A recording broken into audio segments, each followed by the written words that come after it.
Indiana, Notre Dame, Penn State, SMU, Texas, Clemson, Tennessee, Ohio State.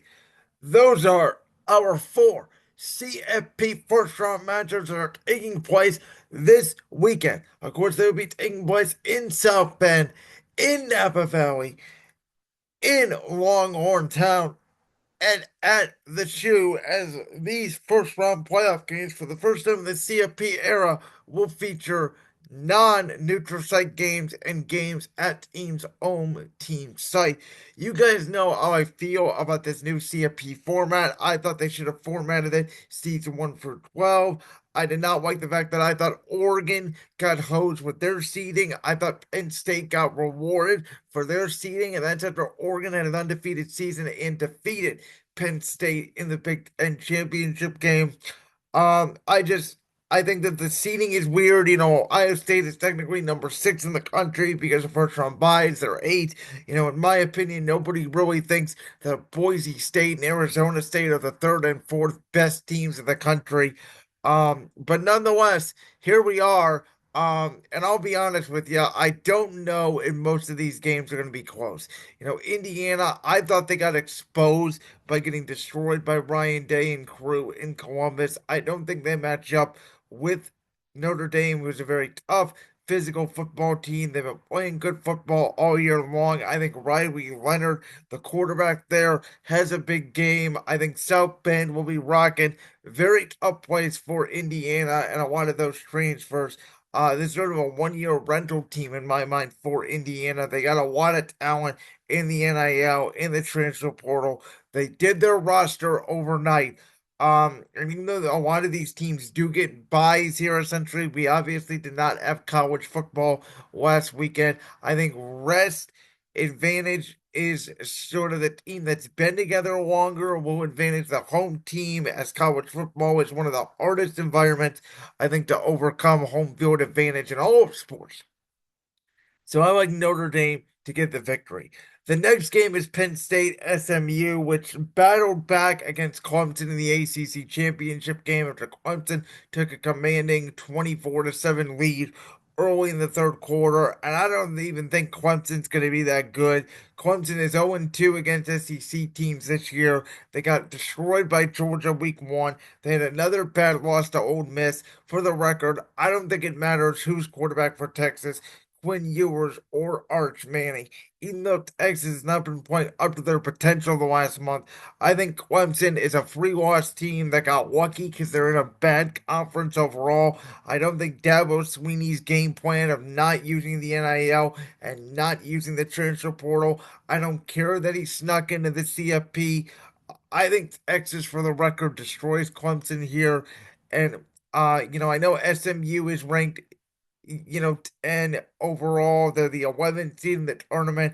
I don't know how great of a football team they are. They're a very tough physical football team, and James Franklin is not the best coach in the world for Penn State. But when Penn State is favored, when Penn State's playing at home, when they are the better football team, and for the record, the gambling lines are telling us that these college football games are not even going to be close.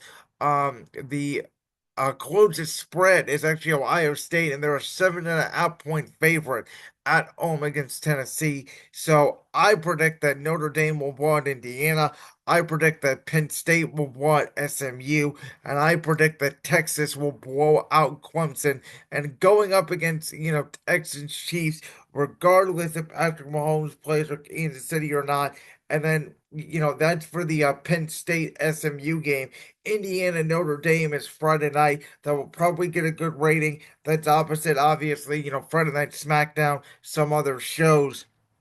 Texas Clemson is going up against Steelers Ravens. I'll be interested to see what that viewership is like because I do think that Steelers Ravens obviously is a massive AFC North rivalry, has massive playoff implications as well. That will get a big number, 4:30 p.m. Eastern this coming Saturday on Fox. Um, so then we get to the night game where there is no NFL game. So this is essentially a standalone game. It's in Columbus. It's the 8 versus 9 matchup. It's Ohio State, Tennessee. And Ohio State to me is one of the most interesting spots in the country because you guys know I'm from Cleveland, Ohio. So obviously I'm around a ton of Ohio State fans. You guys know I'm not an Ohio State fan in particular. I'm just a fan of college football. I like big games. I like big matchups.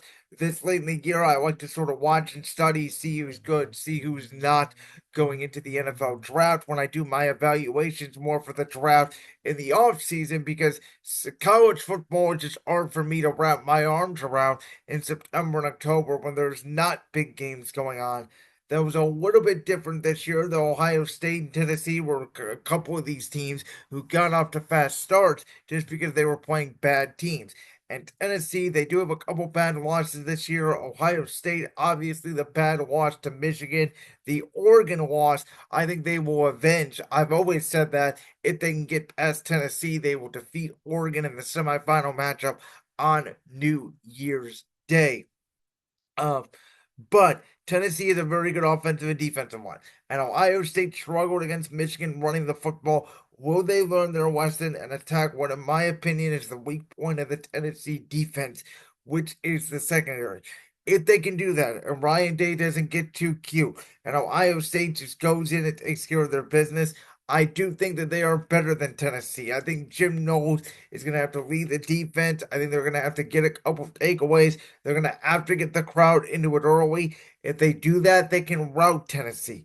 But if Tennessee stays in the game early and Ohio State has a couple of 3-and-outs, and we know the boos will chime down from Ryan Day in Columbus, which is why many college football experts, and I somewhat agree with this, said if this matchup was flipped, Tennessee was 8, Ohio State was 9.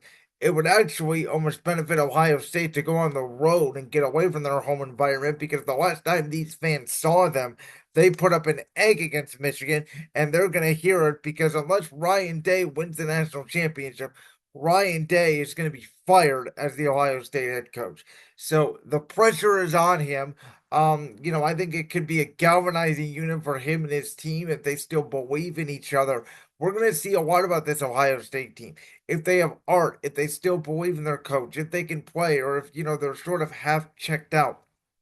Uh, if some of these guys are leaving the portal, if people don't think Ryan Day's job is coming back no matter what, we don't know what kind of Ohio State team we'll see. And for this McCord, who I'm not the biggest fan of, or excuse me, Will Howard, the quarterback of Ohio State, who I am not the biggest fan of in the world. Can he make enough plays for Ohio State to get past Tennessee? I just believe he will. I think Ohio State has more talent on the outside. I think they make more plays. This could lead to a potential shootout. I'm going to go like 34-28 Ohio State, but I think it will easily be the best of the 4 CFP matchups. So if my predictions are true, that will lead Penn State to take on Boise State, which I think they can absolutely win. Notre Dame will take on Georgia, which, depending on Georgia's quarterback situation, that could be a game that Notre Dame could potentially win. Ohio State, Oregon, I think maybe the best, obviously, of the second round matchup, if you will. And then I think Texas, Arizona State. I don't think Arizona State's going to be able to keep up with Texas. So I keep my eye here on the left side of the bracket, where, in my opinion, it will be Texas advancing to take on the winner of Ohio State, Oregon.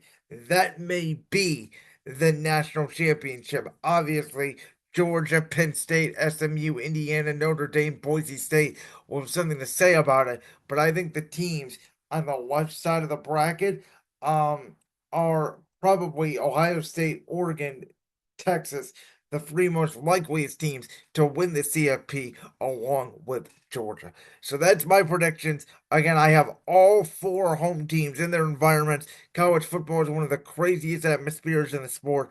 I have all 4 home teams walking away victorious. Like that clip from the Brandsworth podcast? If so, make sure you go down there and hit that subscribe button. While you're down there hitting the subscribe button, make sure to also hit the notification bell so you never miss another upload. And make sure you check out all the other clips from the Brandsworth podcast right here on YouTube.